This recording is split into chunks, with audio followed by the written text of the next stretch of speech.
Let me tell you about a moment that happens to almost every student who's ever sat an exam. You walk in, you sit down, the paper goes in front of you, and something happens in your body. Your heart rate climbs, your chest tightens, your mind, which 10 minutes ago was retrieving quotes absolutely fine, suddenly feels like it's been wiped. Everything you revised is just not there. And then a voice in your head says, I've forgotten everything. I can't do this. I'm going to fail. I remember sitting in an exam and that exact thought came to me. And it was when I got out the exam and my brain calmed that all of a sudden it all came flooding back.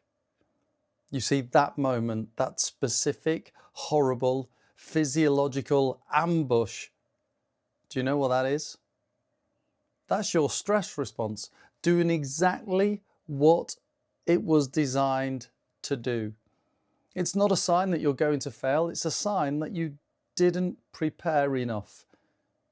It's not your body betraying you, it's your body trying to help you in completely the wrong context.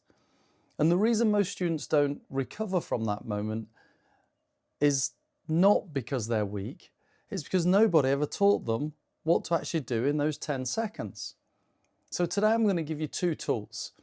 Both are backed by neuroscience. Both take less than 60 seconds, but importantly, both of them work. You see, I sat in the exam and the more I repeated, I'm going to fail, I'm going to fail, I'm going to fail, the worse it got, the more the blank memories came to me. And then I couldn't remember what to write until somehow close to the end of the exam, it all came back to me. But I didn't have time to really do well in that exam. See, your brain has a threat detection system. It evolved millions of years ago to keep you alive long enough to have kids that have kids. That's the human condition. So when it detects a threat and it cannot tell the difference between something really scary and that GCSE maths paper, it triggers the same response, which is your stress response. So cortisol and adrenaline flood your system, heart rate increases, blood moves to the large muscle groups, ready to run away or fight something. Okay, so what is going on?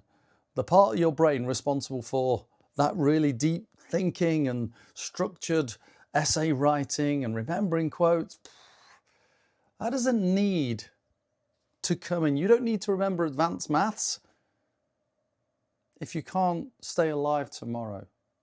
So that's brilliant if you need to run, but it's rubbish if you need to remember the role of the supernatural in Macbeth, for instance. So the stress response is fast. It happens milliseconds. And left to run, it will hijack your first 20 minutes of your exam. And I can't afford you to do that. Okay? So here's the thing. You can interrupt it physically in a few seconds. And the tool that opens it is something that I do every single day. You'll probably do it too without even thinking about it. So picture the scene. One time I was in this place called Mount Kenya. I was at this nature reserve and I was cycling along up this hill and I saw this cheetah just there and it looked down the road at me. Now I was super scared because it's a cheetah and I know what cheetahs do. They run fast and they kill stuff. Then the cheetah looked across the path and then there was another cheetah. They looked at each other and then they looked down the road at me. So I was pretty scared. You know how scared I was? You know what real scared and real fear is? Where your face turns white and your trousers turn brown. That's the kind of fear I was in. How was I breathing at that moment? Was I there going, wonder what that cheetah's doing? Wonder what that other cheetah's doing?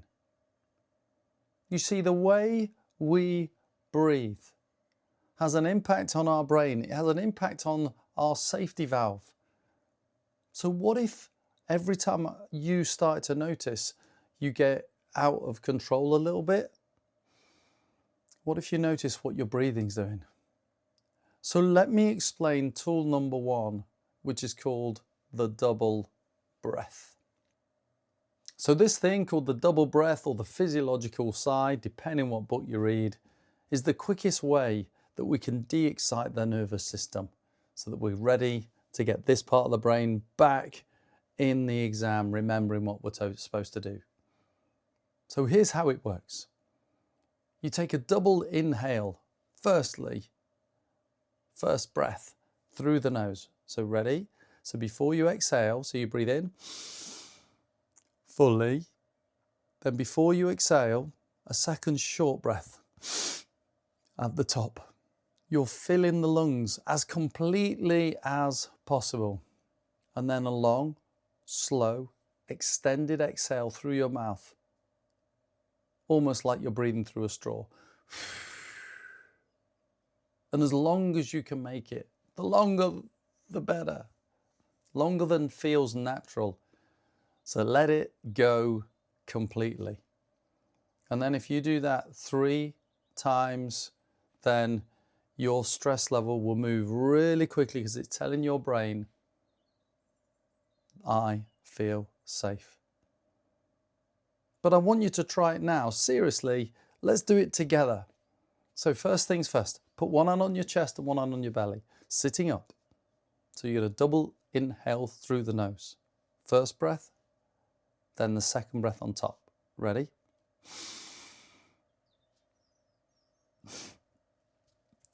Breathing out as if through a straw. Long, slow exhale through the mouth. Again, feel the bottom hand moving, keeping this one still. Ready? Again, breathe in.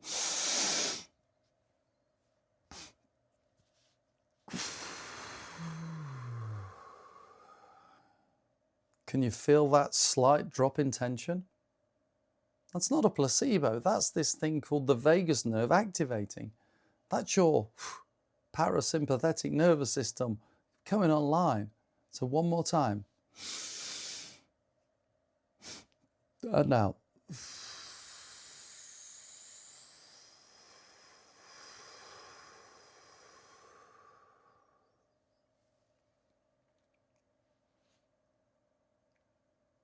So what it's doing, it's moving you from a sense of stress to rest and digest. It's telling your brain that this fastest self-administered tool for reducing physiological stress is here. It's ready. It's available for humans. Do it 3 times. If you're not de-stressed in that time, try it another 3. So it's faster than meditation, faster than box breathing. So it works in 2 breaths. No one needs to know you're doing it. You'll see footballers doing it now. We saw rugby players doing it a long time ago, before they take a penalty. And it's the exhale that is really, really important. So how does it work? Sit in an exam, start to notice tension, heart rate. Nobody in the room will know you're doing it. So when that panic hits in the exam room, and it may hit, and that's okay, you now have a response. Don't fight it. Don't freeze. Double inhale. Long exhale. 2, 3, 4 times. Your brain will come back. It always comes back. You just have to give it the physiological signal that the threat has passed and you are safe.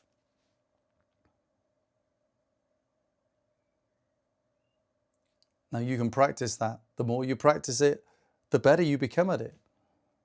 In the next video, I'm going to look at tool number 2, the reframe.